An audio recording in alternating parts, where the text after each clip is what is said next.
Welcome to the National Women's Fitness Academy podcast. We're here to talk about women's health, female hormones, body image, and all things health and fitness.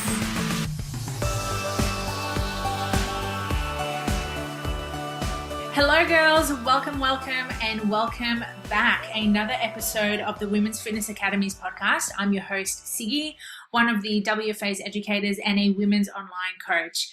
Today, I am chatting with Nadine. Nadine is a superhuman of a woman. Like, we've literally just been chatting before I recorded, and I'm so freaking excited about today's podcast. She is a coach who is showing and educating women that health is more than just what we look like or just a number. And she focuses on all aspects of health. So, Nadine, hi, welcome. Hello, thanks for having me. So excited. I'm super excited. So before we started recording, we spoke about your journey into fitness, and I want for you to share this journey with everyone else because I think it's an amazing story. Yeah, cool. So I have kind of like two journeys that kind of go into fitness, I guess. So when I was younger, I really wanted to do something in health. I never was really good at any sports or anything like that. So I got into like the disability side of health, or I thought that maybe I'd grow up to be a nurse or a paramedic or something in that sense. I just knew that I wanted to help people, but didn't really understand like in what sense. And I even reached out to PTs and stuff before my weight loss journey to kind of help me reclaim my own health and to stay healthy because, I didn't really do any sports or anything. And coming from, like a classic Australian family, we didn't really get taught the ins and outs of nutrition or health or aspects of health. So, really wanted to help people, didn't know how to. And then obviously as you turn 18, you start partying, drinking, all of that kind of stuff. You get a car, you have access to takeaway. So obviously chunked on a fair stack of weight during that time as well. And not knowing where I wanted to go as well did have a pretty big toll on my mental health. So from there, I kind of had a pretty bad turn with my mental health, but, decided something needed to change. So I, didn't really know many PTs in my area because I'm from a rural town. And that's when I kind of decided to join Instagram. And I overheard someone at my gym saying that they had an online coach, Courtney, Health and Fitness. That's who I started with. And I was like, online coach, like what the heck is this? It was like very foreign. So once I kind of got started with her, I had a weight loss journey of around 30 kilos and then also competed in ICN, took out Sports Model Rookie of the Year 2020, I believe. So it seems like forever ago now, but it was only a little while back. And then also nearly took out the bikini category as well. So then I left my job after I competed, decided I'm going to be a PT, decided I'm going to be an online coach. And as you kind of said in your intro, I kind of found a fault with online coaching, especially in the industry. When we're looking at all these bikini competitors and WBFF superstars, it kind of can skew our, I guess, perception of health and what is actually healthy.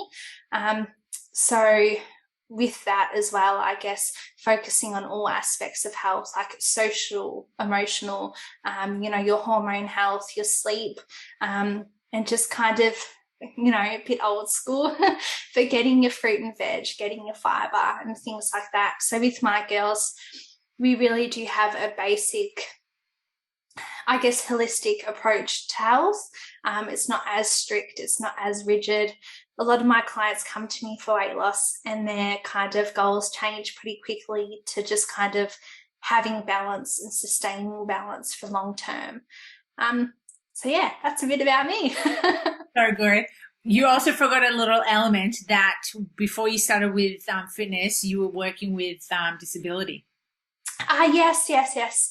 So when I was figuring out what aspect of health, I actually was working at a trampoline center, like one of those trampoline, like people come in. I was working there, and this client, this group of people with disabilities come in, and no one really wanted to take them. But I was like, I will, I love to help anyone. I'm very bubbly in that sense. So I kind of put my foot forward, and really loved just like hanging out with them and showing them how to do things. And then I kind of got into the disability scene, and I was always helping people meal prep or helping people with their own health, going to appointments, but mainly in the gym. So I worked with like a lot of clients doing rehab or even just moving their bodies to like keep functioning. Like my main client, he was in a wheelchair, and we literally exercised with him so he could like keep his nerves going down to like his arms and his legs. So he literally exercised so he could walk and move. So yeah, it was kind of like, they're exercising for a little bit more than just weight loss. They're exercising because they need to, and it's a part of health. So yeah, done lots of face-to-face, I guess, PT, not in the traditional sense, probably a little bit more in depth. So working with really highly skilled professionals as well, really opened my eyes up in that sense of, what I wanted to do. So I just unfortunately left my position with the disability sector, and then, I wanted to help women in particular go through the journey that I did. I love that. So fucking cool. Yeah, it's very cool. Sometimes when I say it all, I'm just like, man, all of that happened. So much. Like not only your own transformation, but you were also helping other people who didn't have the capabilities enough to do it themselves, and getting them moving. And I love that you've combined that with the disability work, because it just makes us realize that, hey, movement, fitness, health is literally not just about losing weight. It's about you maintaining your health, being able to go from A to B, pain-free, or having a better balance within your health. Yeah. And a lot of the time, when you get a coach online, not that any of my coaches ever done this, but I would talk to other people in the industry, or I would just see some like stuff online that, someone might post a video saying, oh my God, I've got like 10 grams of carbs left. What am I going to eat? And I'm just like, are we really stressing about these little tiny things?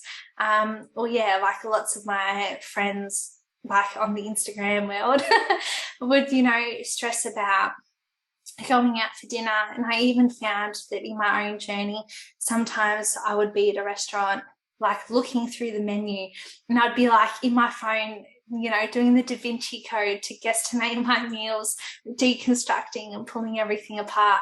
And my partner's like, can't you just order something? Like, we're out for dinner. Can't you just hang out with me? So yeah, I really kind of wanted to teach my girls that yes, you can go out, and you don't have to be very restrictive or over the top with it. Yeah. And you know what? That also comes from like early years of coming into the fitness industry, or even like your own journey, because I recall the same as you, Nadine, is going out and trying to track or guesstimating what to eat and what not to eat, because you have a certain amount of food. But eventually, as you progress with your own journey, you realize, hey, like a meal out isn't going to be a life or death matter. You can you can literally enjoy yourself without having to track that meal. And you know what? That comes with education, the progress and extension of your awareness around nutrition as well. 100%. And I just knew that, like, from when I started coaching my own clients, like, I really wanted to make it known to them that it's okay. Like, you don't have to guesstimate your meal, or you don't have to be scared of, just because you don't know what's in something, it doesn't mean you can't enjoy it still. In creating balance with, I guess, more of like a lifestyle than a quick week change. Like, I don't really have many. I have like maybe a handful of like, I guess before and afters on my site. I mean, obviously I do have a few, but a lot of the time it's not about that physical before and after, it's about the internal one. Yeah, I love that. And you know what? I think that's one of the most important parts is the internal side of things of health, because as we know, the byproduct of that is you losing weight, or is you, looking your best because you're feeling your best as well. 100%, yeah. And I do actually have like an 8-week drip fed online course, and one of the first things we talk about is systems versus goals, how they integrate together.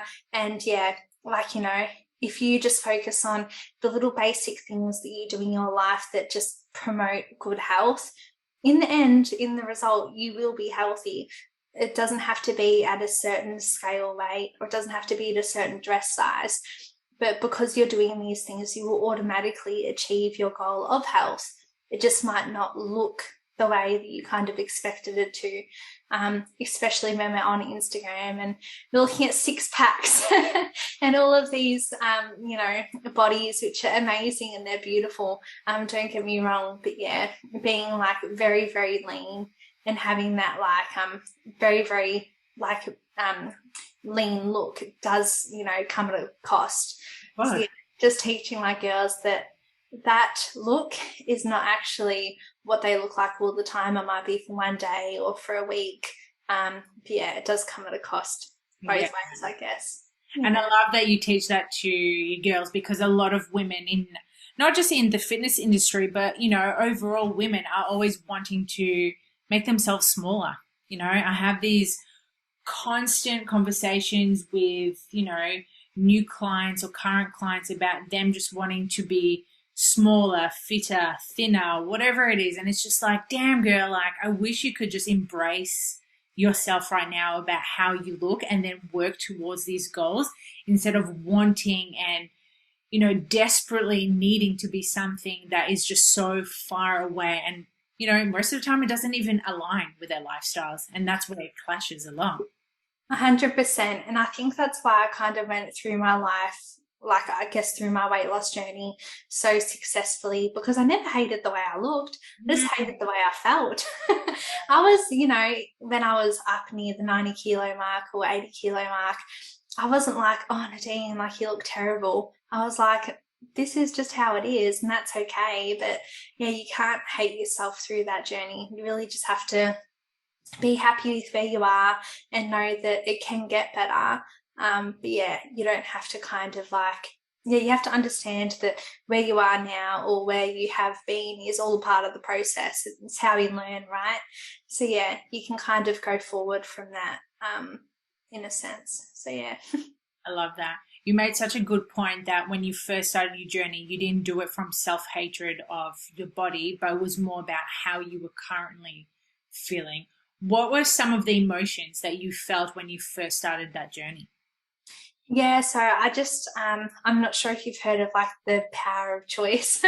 I'm very aware of my life is my life. The things I do in my life are my choice.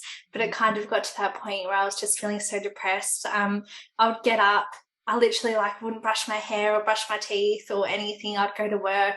I just if I had a dirty top on or anything like that, I just wouldn't even give a shit. It really did get to that depressive state, and it was kind of, it was very, very depressed, very emotional. I was going out drinking a lot, probably abusing, alcohol and things like that. It'd be Monday, I'd still be hungover from the bender from the weekend. It would get to Tuesday or Wednesday. I'm like, oh, when is it the weekend again? So I just found myself always looking for an escape, to kind of get away from the present. I wasn't happy with my job. I wasn't happy with my partner, my relationship. But I knew that all of them had one thing in common, which is me. So I literally woke up one day and I was like, I have had enough of this. And I changed. And I know it sounds really, really simple, but it is simple as that. If you don't like something, you can change it. Everything will work out. And if it doesn't, you just find a way to make it work. Yeah. I love that. It's so true because, as you said, it sounds so simple that, one day you just woke up and you're like, yeah, I'm just going to change my life. But it also takes a job for you to make yourself feel better. And I think that's a really important point to make for everyone is like you are in control with everything that you do. And this is where it also comes to us to stop pointing the finger or playing the blame game, being like, oh, I have a shit job. Oh, I have a shit partner. Oh, like I'm not doing this. I'm not making enough of that. It's just like, well, what are you currently doing to make yourself feel a little bit better? Are you making it worse, or are you making yourself feel a little bit better? So I love the fact that you're just like, cool. One day you just had that switch and you're like, cool, let's do it. Let's get on with it. Yeah, 100%. And I always like see it sometimes in people now, like your car rego will come in the mail and you're like, oh, great, I have to pay my car rego. And it's like, you literally have a car. Like a registration is something you all have to pay. So yeah, I just really like it switched that mindset from, there's things that we just have to do. And when we get things or do things, there is consequences or responsibilities. So just really taking them responsibilities on and just going, well, if I'm not a fan of this, or if I don't like this, or if this isn't serving me, it's okay to say no, or it's okay to change it, or it's okay to leave your job or do whatever it is. I'm not saying that anyone should leave their job, but no, but like you definitely make the change to look for a new one. Yeah, exactly. Yeah. Don't quit your job, girls. Find a new one before you make that decision. 100%, or at least make sure the payout's decent. Yeah, exactly. True. Yeah. But yeah, I'm so down with all of that because again, it's about us taking control of what we can make, what changes we can make. And again, if you can't make it yourself, then find someone who can help you. Yeah, 100%. And I think so many people are scared, what if something goes wrong, or what if I F up, or what if I fail? And I always say to my girls and even friends and family and even to my partner, and even I have to look at myself in the mirror sometimes and say, but if you do fail or if something doesn't go right, it's going wrong to show you what the right way is, what the next step is forward, or how to do it better. And it's even like owning like my own coaching business now. Not everything runs smoothly. Like 110%, it does not. But I know that every time something doesn't work or someone comes in, with like feedback or anything for me, or if something just does not work, I don't get like upset about it like I used to. I just go, all right, like what's the next step forward? How can I improve this? It's not working now, but that's given me a really good opportunity to review it, to review my processes and to improve it. Because if something doesn't work, that's okay. It just means it needs to get better. Yeah, exactly right. I love that. And you know what? We set such high expectations for ourselves, not only as coaches, but as women, that everything has to be, set in order. And like you said, things happen, you might fail at this point or you might make a mistake here, but you learn from all of these. And you made a really good point is when people have this fear of doing things that they're wanting to do or they hold themselves back, the first thought that they have is, oh, what if I fail? It's just like, cool, let's switch that. Like what are the possibilities of you actually doing this? Like, yeah. What are the positives of you leaving a job that you absolutely hate, but taking a job that you're absolutely wanting to apply for, but you don't because you think you're not good enough? It's just like, well, who said you're not good enough? Yeah, exactly. And I remember actually like saying to one of my friends once when so I just built a house last year with my partner. He moved in at the start. And before we started building, I was so nervous to start building. And I actually said to one of my guy friends, oh my God, apparently like building a house is one of the like hardest things you can do. Like it's very stressful. And he goes, well, how do you know? And I said, I don't. And then he goes, well, what are you worried for? Yeah. And I said, because I got told this. And he goes, but it doesn't mean it's true. Just because you get told something, it doesn't mean you have to take that belief on. And I was like, oh my God, holy shit. Why didn't I think of that? So yeah, like even like changing a job or stepping out of your comfort zone or starting a weight loss journey. Like, just because other people have external noise about it doesn't mean you have to take any of that on. Yeah, exactly. And it's such a good point because so many of us do take on other people's opinions or thoughts, and then that becomes a belief system in our head. And eventually, like you said, it's not actually a belief of something that we've come up with. It's what we've heard from like externally. So it's just like, why take that on if you actually don't know the experience? Like you said, like building a house, you had no idea how it's going to be, but someone externally was just like, oh, it's so difficult. Don't do it. Yeah. And then all of a sudden I was petrified of it. Yeah. I didn't want anything to do with it. But yeah, like it was stressful and it was scary, but I learned so much from it as well. So yeah, I think like just thinking you don't know what you miss out on. You don't know what you're going to gain from it unless you give it a go as well. Like, and no one will have the same experience as someone else either. Well, yeah, exactly. Your experience is going to be completely different to someone else who's building a house. 100%. Yeah, I love that. That's so cool. Back to, I know we spoke a little bit about your weight loss journey, but I want us to also talk about your journey as a client who worked with a coach online, because you haven't worked with someone face to face. How did that journey pan out for you? Funny enough, I actually loved working with someone online. One thing for my weight loss journey is I started like a private Instagram when I first started. It didn't have any of my close friends or anything on it. I just joined like a couple of like community groups, online, weight loss, women's weight loss group or something like that. So I just joined a couple of Facebook groups, and also added some of my coaches, clients and stuff off there as well.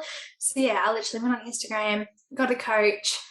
They sent me to like their custom app, which was pretty cool. I had everything from my phone, all of the support, and I was learning as I was going. And I didn't have any external noise from anyone else around me. Like I didn't have, sometimes when you go through journeys like that, everyone has something to say about it. When you start counting your calories, everyone's like, that's obsessive or that's crazy. But when you start eating proper food, everyone's like, are you on a diet because you're eating like a salad or something? And it's like, no, this is just real food. So yeah, it was really good having someone in that online space that I didn't know. No one I knew who they were. And it was kind of like a really nice and private journey, not in the gym, doing like a face-to-face PT with, I guess, people I know looking at me, although that's what you kind of feel like, when you do have a face-to-face PT, when you are coming into that weight loss journey, you are worried about who's looking at you or what you're doing or anything like that. So having that, client journey online is very private. It was just like me and her. That's all that knew about it. And then all of a sudden my Instagram page grew. More people wanted to know about it. Us, made it public, and people around me started noticing, started commenting. And then I became a little bit more comfortable at that point. But yeah, a lot of my girls say the same thing. It's just so nice to have someone supportive in your life that's not actually physically in it, if that makes sense. Yeah. They're still in your circle, but on the side. Like, they're not like just in your friendship circle, because, having a coach, as much as, they're not a life coach or they're not a therapist, but, if you are having a shitty day, you can tell someone you're having a shitty day. Yeah. If your partner's being a dickhead, you can tell someone that that's happening. Or if you've had like a really shitty sleep, you can tell someone else who kind of actually genuinely cares about your health and how you're going. So yeah, I thought that process was really, really nice, kind of having access over the week or over a certain day or a time frame. So beneficial, because many of us, well, I can speak from my experiences. When I started my fitness journey, all I did was work with face-to-face coaches. So the online space wasn't really quite there when I first started, but now it's booming. And it's just interesting to see the different way of how we're interacting, because the support network is amazing. You do have the online coach, as you said, like on the sidelines externally to help you, but it's not just on that one-on-one session. It's like a continuous support throughout the week. And I did try face-to-face PT, but I'm from like an area of like, not many PTs. It was just me. I didn't really want to go with a male or someone that was too harsh. And then I couldn't find the right person. I wanted a female, but I had to have like a little bit of firmness. So, when you are looking for a coach, it's got to be someone that you look up to, or someone that, has the same values as you, that communicates well with you and that you feel comfortable around.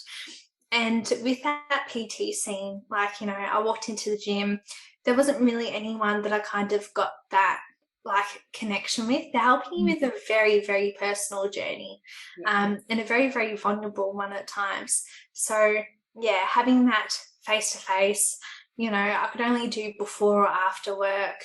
I couldn't get a time with, the ones that I did like. And then it was actually pretty expensive.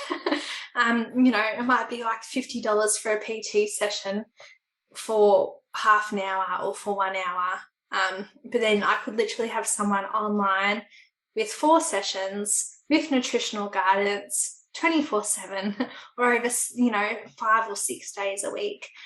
So yeah, and even being like when I started my coaching business, I'd done a few PTs at the start, and I know they preach that you should kind of start on the floor to integrate onto online. Well, some people just stay on the floor, but I was seeing some clients once a week and I would say, all right, what are you doing outside of this? And they're like, I don't know, nothing. I don't know what to do. I just know what you tell me to do here.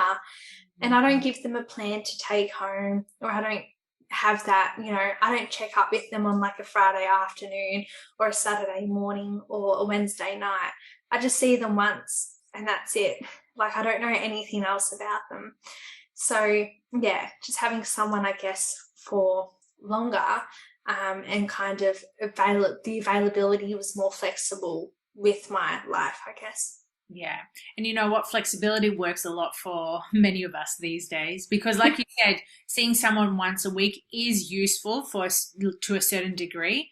But then after that, it's just okay, what's next? Because that one session may help you, but in terms of progression, you will probably need more than one session a week to see a trainer. And that's costly for some people, where compared to the online space, you do have more availability to see and speak to them. Yeah, 100%. And another thing is, I just thought of something, but it's gone now. Don't mind me. It wasn't important. Maybe it might come back. I love that. So we spoke a lot about your journey previously, and from what I can tell, you've been doing a lot of personal development yourself, not only in terms of your fitness and business, but your mindset as well. Yeah, so mindset is huge, especially after competing and stuff. The process for competing is a challenge, and it is hard, but it's nowhere as near as hard as coming out the other end, and kind of going through that and then doing another prep and then doing that again. So yeah, just really, I guess, understanding my mindset with that weight gain back and just being comfortable with where I am.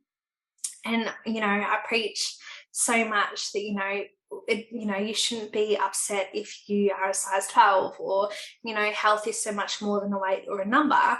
But then I found that after my personal journey with the weight gain post-comp, I was preaching all of this stuff, but I was not taking any of it on. I'd be sitting there on the bed and I'd be like to my partner, oh, my size 8 jeans don't fit anymore, the ones that I wore in comp prep. Yes, they do not fit anymore, Nadine.